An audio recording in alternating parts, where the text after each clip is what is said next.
Welcome to the Tour of Oman. Yes, the second, if you like, of our early season starters in the Middle East, having come from Qatar. Many had made this route, but well, if you look at those who are starting here, it really is like a mini Tour de France. And what a backdrop. Why wouldn't you want to ride here and ride your legs back into form ahead of a busy season? A tranquil setting then, all eyes on Chris Froome perhaps. Loyal teammate to Bradley Wiggins, but starting here for Sky as their principal, if you like, if it's possible, in the current company of the likes of the now benighted Bradley Wiggins. But yes, certainly centre of attention for Chris Froome. Sky bringing a fresh team here to the one that they started off with in Qatar, and out on the road things look nice and relaxed, you have to say. Bradley Wiggins with an air of well, confidence, I think you might say, apart from this particular moment where we caught up with him. Yes, looking like he's carrying just a little bit of early season weight. He'd probably object to that, but looking more like a classicist than perhaps a Grand Tourer just for the time being. A little tiny bit of weight perhaps to move, we'll see. I'm sure he'd object. No objections at all from Philippe Gilbert after what was a bouncy season last year. Can we call it that?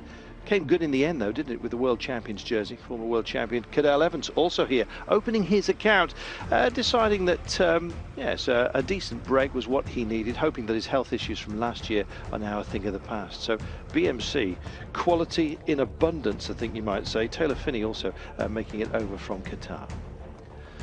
Well, it's always a centre of attention when he's around. Alberto Contador is here. We have an absolute raft really of the great and the good. And Contador teaming up with Daniele Benatti as part of Team Saxo. Tinkoff here, and always causing a flurry of autograph hunters wherever he goes, it seems. Yes, there's the loud men, the quiet men, everybody it seems is here. Peter Velits, defending champion, wearing number 1. And yes, Spartacus himself has also made the trip. Fabian Cancellara looked a little bit lackluster in Qatar. We wondered whether he'd got a bit of a tummy bug perhaps or something that he brought with him. But certainly in the pink at the moment, and with great firepower with the Radio Shack Leopard. So yes, and the list goes on. Cannondale and the great Peter Sagan sporting, no, not a hands-free, that's for sure. Naughty, naughty. But yes, sporting the Slovakian colours down his back, as you can see. And yes, in the hunt for a store to get himself hands-free and a little bit safer. Don't try this at home, kids. Yeah, so with Cancellara, Sagan, and yeah, Astana are also here. Yes, supporting Vincenzo Nibali, third in last year's Tour de France, and second here in Oman. Nibali with big ambitions in 2013. And great to see as well that Tom Bonan, just checking out his elbow there. We were moderately suspicious, I think we can say, about the elbow surgery which he went for, but I've got to tell you, it was extraordinarily serious. He said it was 8 hours from losing his arm. It was a really nasty subcutaneous infection that, well, thankfully, he avoided any serious consequences, but he is here. But it's kind of a new start for him and Gianni Meersman, who drop into the Omega Pharma Quickstep team. So, time to meet the mayor of Muscat. It's kind of a party atmosphere, I think you might say. And why not? Glorious weather conditions, a little bit of a chill to the night times. The breeze sometimes kicks up, but with Eddie Merckx here, who has been busy, not only in Qatar, but also here in Oman. Sort of future proposals for a spring Middle East sort of entree.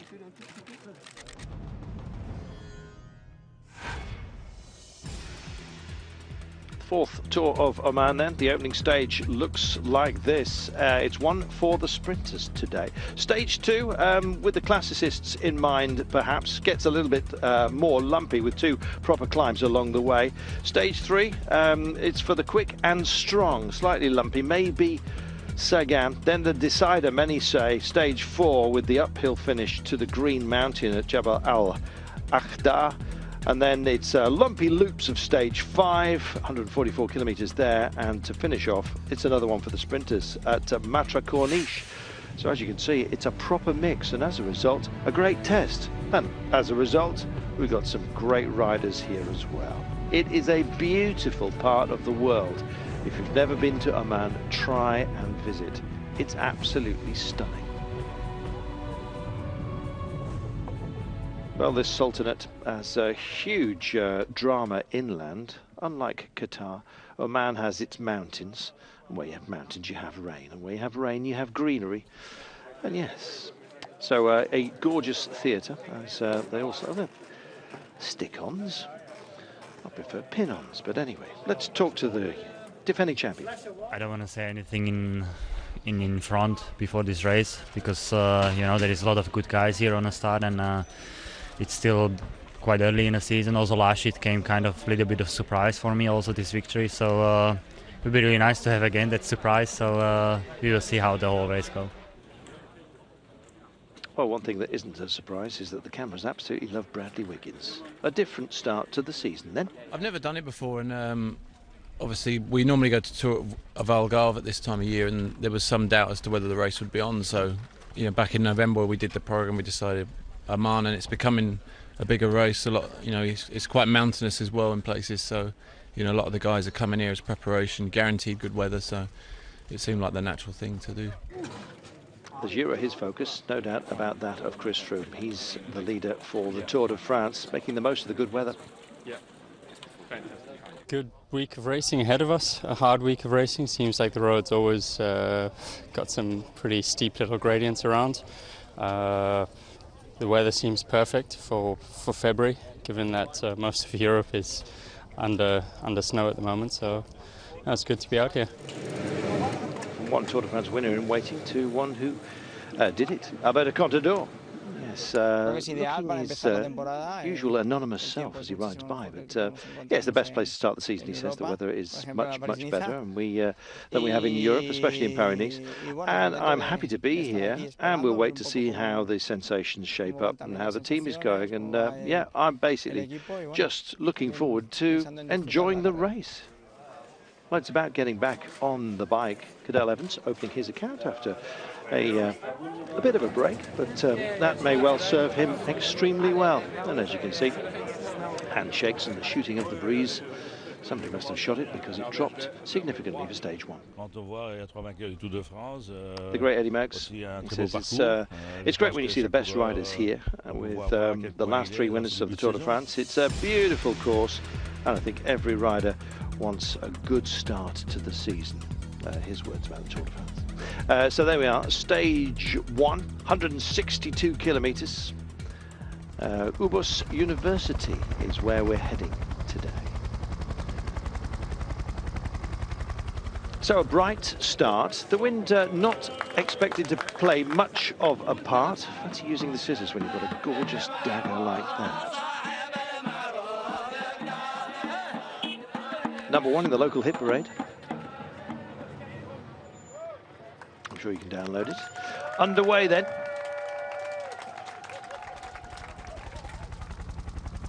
So the rollout today on this glorious coastline, heading for the mountains. Not too many climbs today, but one. There is no King of the Mountains jersey, bizarrely, in this race.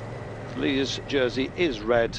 Everyone jersey-less in terms of the classification leaders today, as it is the opening stage, and a nice little gentle run just to get the legs sorted out. Bradley Wiggins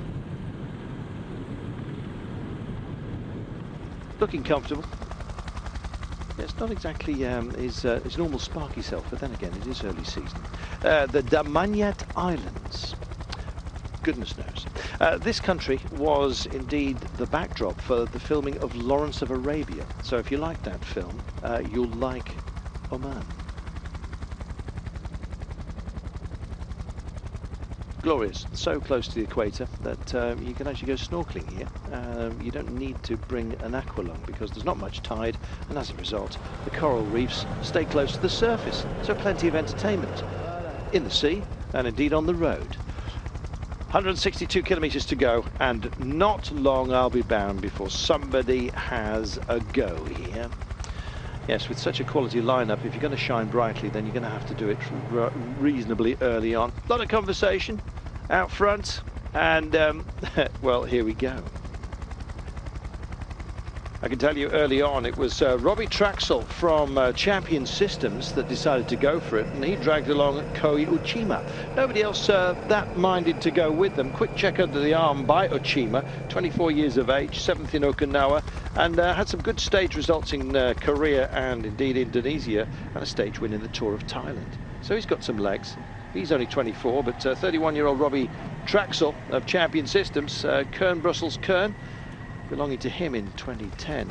And a couple of podiums in the Étoile Bessèges last year shows that he's still got the fighting spirit, and they were displaying it, were they not?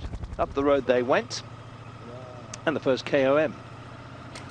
Not much of a mountain, but categorised nonetheless. And hoovered up by Robbie Traxel. Yes, if you're going to come along for the ride, then I'm taking the points, he says. Passing by Al Rustak and the peloton with a decent pace about it. Good to see those teams who feel the freshest, really, doing most of the work early on. And I think Katusha, along with Argos Shimano, certainly amongst that vanguard. Orica Green Edge also represented up front. And the Dutch champion Nicky Terpstra also making the move over as we focus in on Chris Froome. And Nicky Terpstra did race over in Qatar, so he's made the trip here for Omega Pharma Quick Step. Pace a decent one by these boys. In fact, the maximum gap went out to 9 minutes and 25 after 39 kilometers. So yeah, if they wanted to get their legs in for early days in Europe, then they're doing it. I think if you want to mirror those conditions, however, you'd have to have somebody spraying cold water at you and pelting you with ice cubes. Very, very pleasant conditions here to go cycling. A very light breeze, nothing that's going to cause any echelons, and the sprints duly contested by these two. And guess who?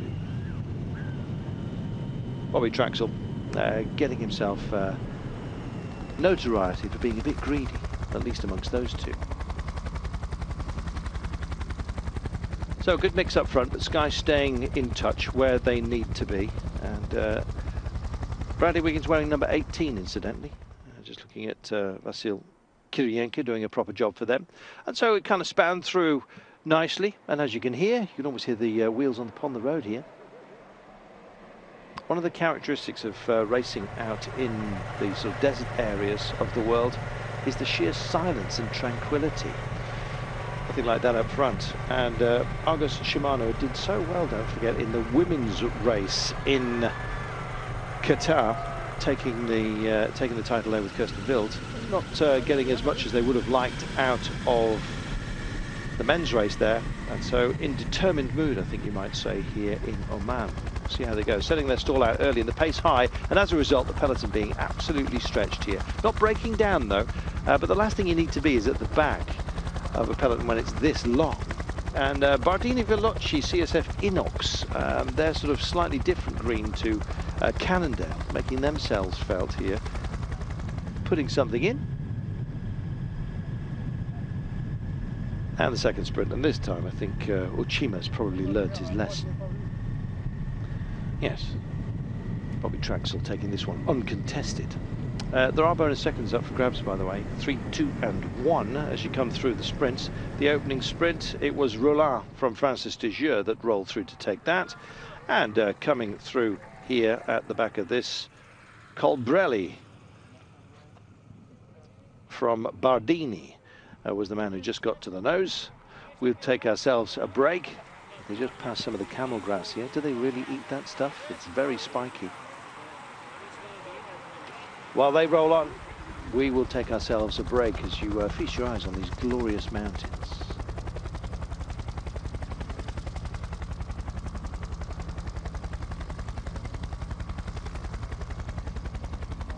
Back with the run for home on stage 1 of the Tour of Oman in a moment.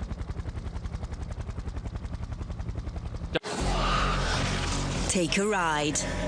They're all wild. They're all there to get nailed. Plus, doing it at next year's Olympic Park, there's an extra edge to reach the peak. Snowboard World Cup from Sochi, Thursday, live on Eurosport 2.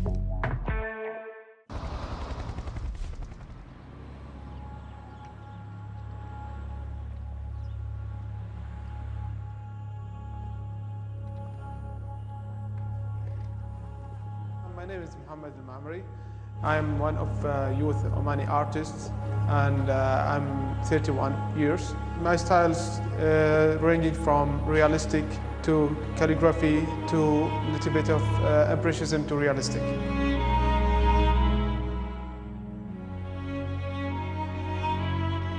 Omani occasion itself, and so there is a lot of varieties, a lot of themes I can get. From Oman, from south to north, from east to west, a lot of themes I can collect. I can create different paintings. I'm reflecting my country first of all. I'm reflecting my history first of all, and these kind of records of our history. This is my technique here to abstract or get him some impressionism effect.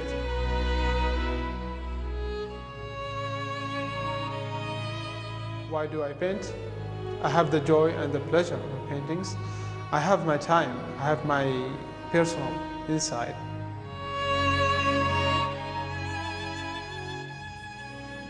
This is a new technique in my own art. I started since 6 years back. This calligraphy is about 800 riyals, which is approximately in dollars $1,700. My dream to be one of the famous world painters, and I'm still working that one, and I need a lot of efforts to get to this level. So because there's a lot of competition in the world, so you need to face those challenges.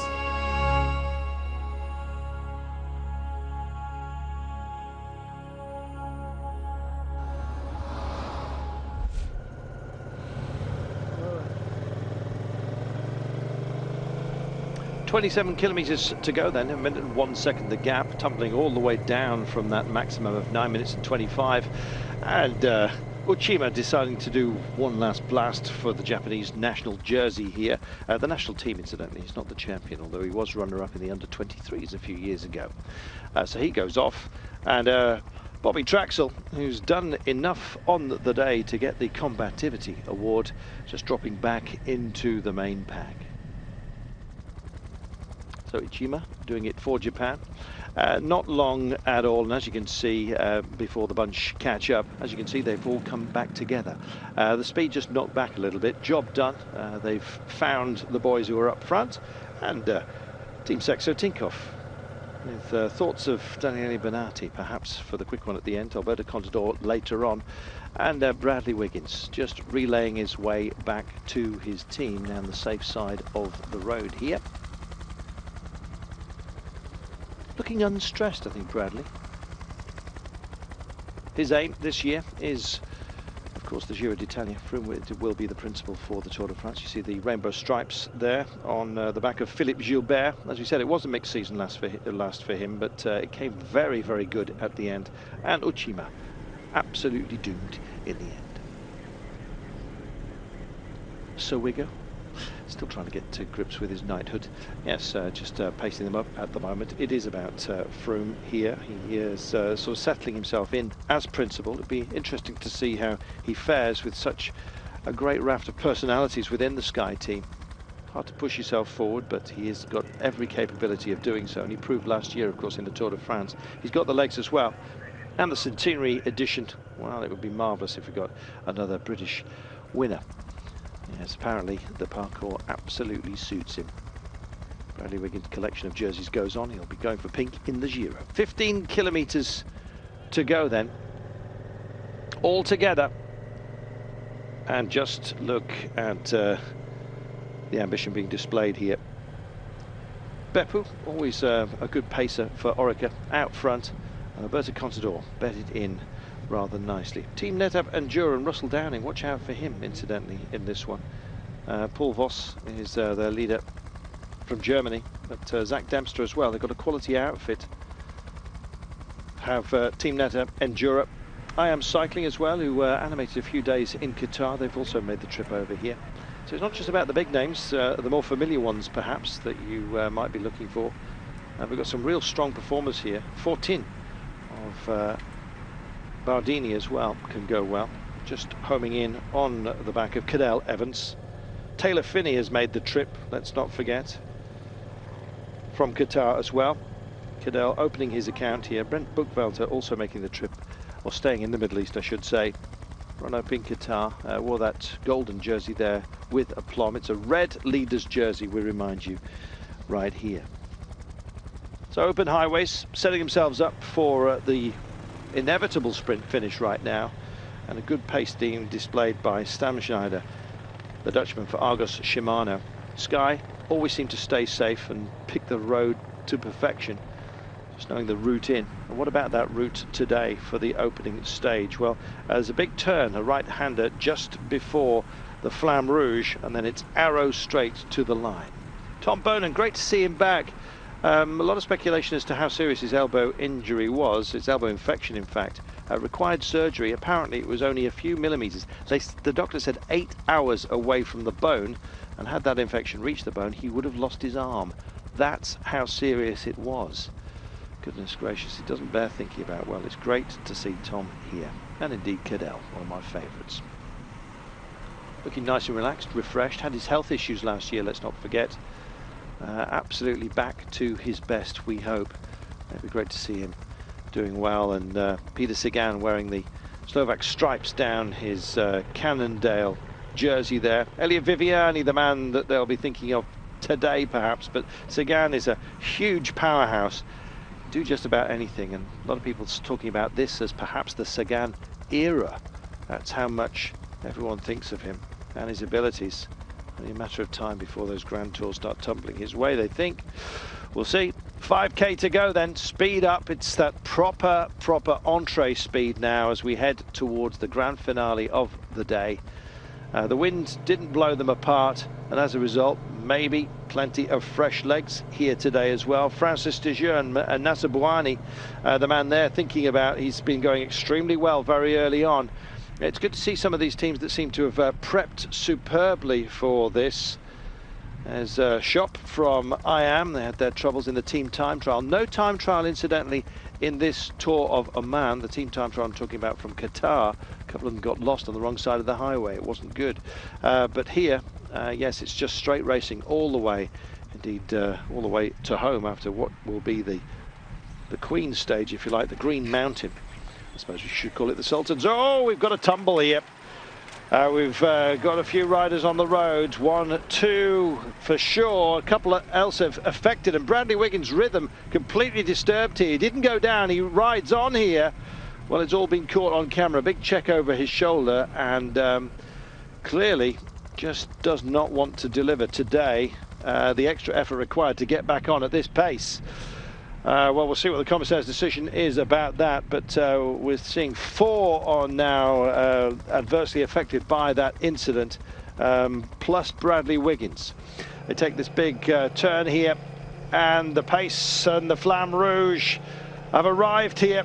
Look at this, green edge to the left-hand side of your screen, so right-hand side of the road, but it's all at the moment about the amazing powerhouse that's being delivered here by Team Argos Shimano. They've been busy all day. Who can get on the back of their train? Well, we'll wait and see. And Cannondale also getting involved here. But Argos Shimano holding it up here, holding it up and doing a superb job. Who's going to light it? Well, the train has been superb all day. How much have they got left? Cannondale still very much involved, so is Bardini Veloci at the moment. Oh, Tom Bonan's also trying to get into the frame here. This bodes very well. An AG2R with Apollino also hitting the front, and the French champion's involved as well. But it's all about Marcel Kittel. Oh, thank you very much. They deserve that. They deserve that. Apollino, it is second across the line. Francis Dejeune's Nasser Bouhanni makes it here. Christoph in 4th place, and Tom Bonan bodes well. Leader's jersey goes on the back of Kittel. Great rider. Had his ups and downs last year. Well, he's on the up right now, very early on. Well, he made that one count, did he not? super work. And champion distance, Bobby Traxel gets the combativity jersey. Good lad.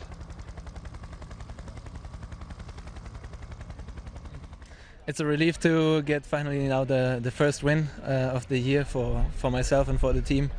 I think that gives a lot of confidence to, yeah, of course to me, but also to my whole team. I mean, everyone is looking for the first win, and it's a great start now. Great start indeed. Bradley Wiggins not counted amongst the fallers, and he is plumb last at the moment in GC. Topping it is Marcel Kittel. Just to let you know, Bradley Wiggins 1 minute and 31 seconds down after that tumble by others, which upset his rhythm. So it's a rather greedy, I think you might say, Marcel Kittel, who leads all standings apart from the combativity jersey. Lovely part of the world, this. If ever you're thinking about a quick escape, then why not think about Oman at this time of year. It's only the 4th edition, let's not forget, of the great race. But the riders love it, and you can see why. We'll see you tomorrow.